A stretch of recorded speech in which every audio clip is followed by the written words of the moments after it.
কিরে বেয়াদব হ্যাঁ বৌদি আরে কি ব্যাপার তুমি আমাকে জড়িয়ে ধরলা কেন? আরে বৌদি জড়িয়ে ধরছে তাতে সমস্যা কি হয়েছে আজকে আমাদের দশমীর রাত এখন তো আনন্দ করতে হইবই তা তো বুঝলাম তাহলে তুমি আমাকে জড়িয়ে কেন ধরবা সেটা বলো। আরে বৌদি এসব বাদ দেন তো এখন আপনি এসব মাইন্ডটা থেকে মুছে ফেলান আরে আজকে তো দশমীর রাত এখন তো আনন্দ ফুর্তি করার সময় আচ্ছা বৌদি দাদা তোমাকে পূজার মেলায় ঘুরতে নিয়ে যায় নাই? তোর দাদার কথা আর কি বলবো, দেখ কত সুন্দর করে রেডি হয়ে বসে রয়েছি অথচ তোর দাদার কোনো খবরই নাই। কোথায় আমাকে নিয়ে একটু ঘুরতে যাবে তা না করে সে তার মতো কোথায় কোথায় ঘুরতেছে। আমার মতো একটা সুন্দর একটা বউ পাইছে তোর দাদা, ভাগ্য করে পাইছে, বুঝতে পারছো? আরে বৌদি দাদা নিয়ে জানে তাতে কি হয়েছে আমি তো আছি আমি তোমাকে ঘুরতে নিয়ে যাবো। ও আচ্ছা তুই আমাকে ঘুরতে নিয়ে যাবি? আর একটা কথা বৌদি আমার একটা মেয়েকে খুব পছন্দ হয়েছে কিন্তু ওকে আর খুঁজে পাইনি।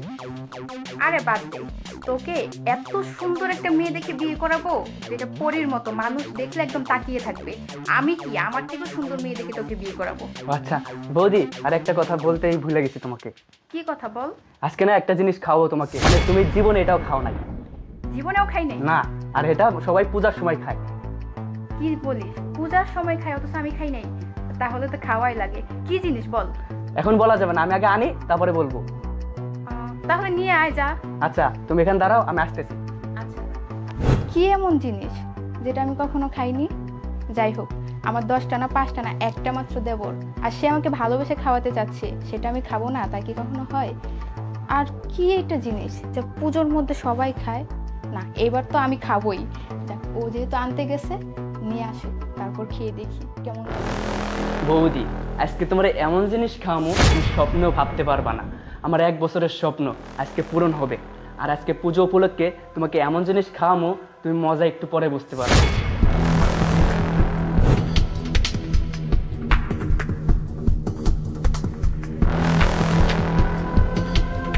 বৌদি জিনিসটা খুব যত্ন করে তোমার লাগে আনছি, আজকে তোমাকে মজা বোঝাবো, দাঁড়াও।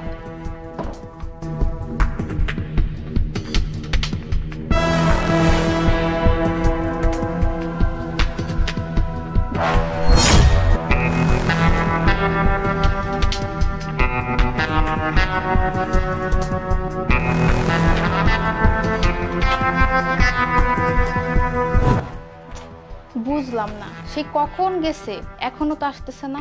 কি এমন কাজ করতেছে এত সময় লাগতেছে? আমাকে বললো যে তোমাকে একটা স্পেশাল জিনিস খাওয়াবো পুজো উপলক্ষে, অথচ তার কোনো খবরই নেই। কই যে গেল বুঝতেছি না। বসে থাকতেও ভালো লাগতেছে না, এখনো আসতেছে না কেন? হ্যাঁ আমার কাজ শেষ, এখন মজা বুঝবে। বৌদি তোমার জন্য স্পেশাল জিনিস নিয়ে এসেছি, দেখো। কি এটা? এটা এমন একটা জিনিস তুমি খাইলে অন্যরকম একটা ফিলিংস পাইবা, মনে হবে তুমি দুনিয়ার বাইরে চলে গেছো। কি এমন জিনিস যে এত ফিলিংস পাবো? তুমি খাও আগে তারপর বুঝতে পারবা। আচ্ছা, এটা তিতা না মিষ্টি? আরে তুমি এখানে বসো, বসে খাও তারপর বুঝতে পারবা এই জিনিসটা কি। খাইলে তুমি অন্যরকম একটা ফিলিংস পাইবা। এটাই কি পুজো উপলক্ষে স্পেশাল জিনিস? এটা পুজো উপলক্ষে, এটা সবাই খায় পুজো উপলক্ষে। আল্লাহ, কি বলো, আমি তো আগে কখনো এটা খাই নাই। আচ্ছা সব কথা বাদ দাও, দাদা তো তোমাকে কখনো খাওয়া নাই, আজকে আমি খাওয়াইছি, লাগলে তোমাকে আরো দেবো। আচ্ছা তাহলে এটা আগে খাই, যদি ভালো লাগে তাহলে কিন্তু আরো দিতে হবে। আচ্ছা ঠিক আছে, তুমি এখানে বসো, বসে খাও। আচ্ছা খাইলাম কিন্তু। হ্যাঁ এখানে একটু সরে বসো। আচ্ছা বসো, খাই। হ্যাঁ হ্যাঁ খাও। তুমি খাবো না? না তুমি খাও। আচ্ছা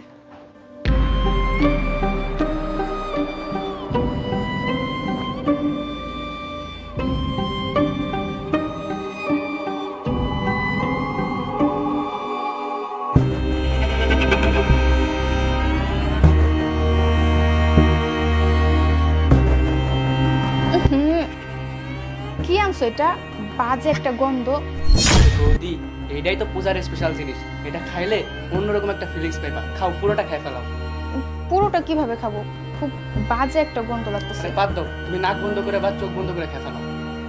পুরোটা? হ্যাঁ খাও। আরে খাও না।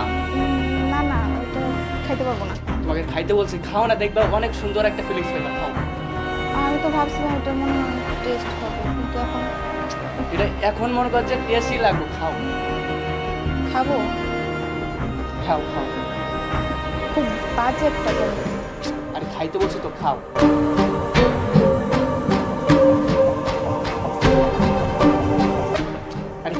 পুরোটাই খাইতো না, খাও। আর খাবো না। আরে বৌদি খাও না। না না, আমার মাথার ভিতরে কেমন যেন ছিনছিন করতেছে, খাবো না আর। কেমন যেন লাগতেছে, এরকম লাগতেছে কেন?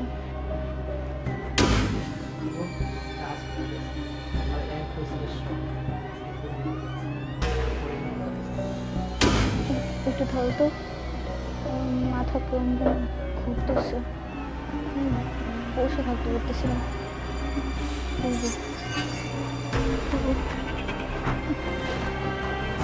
আমার 1 বছরের স্বপ্ন পূরণ হতে যাচ্ছে, আসলে কি ভালো লাগতেছে আমার, বলার মতো না।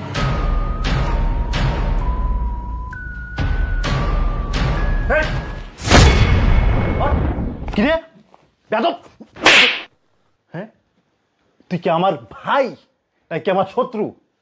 এত কষ্ট করে তোরে আমি পড়াশুনো করাচ্ছি, হ্যাঁ কেন কেন এইগুলো দেখার জন্য? এটা কে? তোর বৌদি। আমি কে? তোর বড় দাদা। আর তুই আজকে পুজোর দিন বাড়ি ভর্তি মেহমান, হ্যাঁ বাড়ি ভর্তি মেহমান, আমার স্ত্রীকে তুই মদ পান করাস। ছি ছি ছি, অত্র এলাকার মানুষজন যদি শোনে যে কৃষ্ণ ছোট ভাই তার বৌদিকে মদ পান করাইছে, মদ খাওয়াইছে, মদ খাওয়ানোর পরে অনৈতিক কাজ করতে গেছে, তাহলে আমি এই মুখখানা দেখাইতে পারবো? এই আমার কি এলাকায় কি ইজ্জত সম্মান নাই? মানুষজন কি আমাকে চেনে না? এই আর বাড়ি ভর্তি মেহমান, আজকে পুজোর দিন। কেন কাজটা কেন করছিস তুই? কেন করলি? কে শিখাই দিছে? কে পোকা দিছে তোর মাথায়? আজকে বাবা নাই, আজকে মা নাই, আমি তোকে খাওয়াই, আমি তোকে পড়াই, আমি সব এ থেকে যে প্রয়োজন সব খরচ আমি বহন করি। আর তুই কি করলি ভাই? এটা কি করলি তুই? ছি, আমার পরিচয় দিতেই ঘৃণা হচ্ছে তোকে। যা আমার বাসা থেকে বেরো, বেরো।